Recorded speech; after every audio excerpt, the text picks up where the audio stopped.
In today's video, I'm going to teach you how to connect Flow with Zoho apps.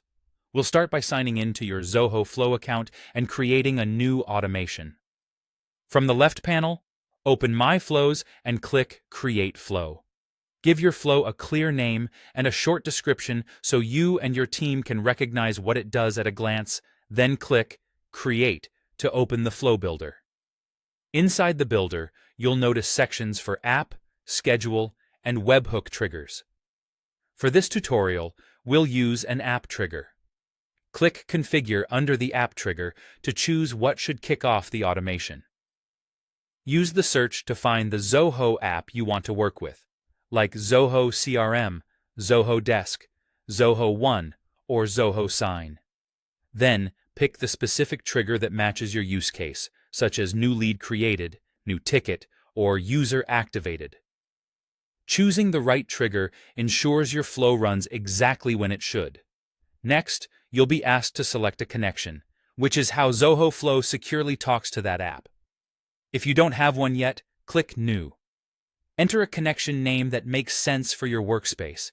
Choose whether the connection should allow all triggers and actions or only specific ones, and then click Authorize.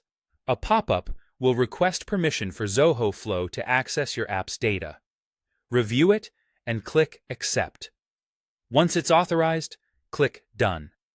A quick tip here: you can reuse this connection in future flows, so you won't have to authorize it again. You'll simply pick it from the drop-down. With the trigger set, it's time to add what should happen next. Drag an action block below the trigger. Search for the destination Zoho app. For example, sending data from Zoho CRM to Zoho Desk, or from Zoho Books to Zoho Connect. Choose the action you need, like Create Record, Update Ticket, or Send Document. If that action's app doesn't have a connection yet, you'll authorize it the same way you did for the trigger. Then map fields from the trigger output to the action inputs so the right information moves across. For instance, a new lead in Zoho CRM can create a task in Zoho Connect, or a new invoice in Zoho Books can create a ticket in Zoho Desk. All of this is done with simple point-and-click mapping. Before going live, click Test and Debug to run the flow with sample data. Review the outputs to confirm the trigger fires and the action behaves as expected. When everything looks good, toggle the flow on. From that point, it will run automatically, keeping your Zoho apps in sync and your processes hands-free.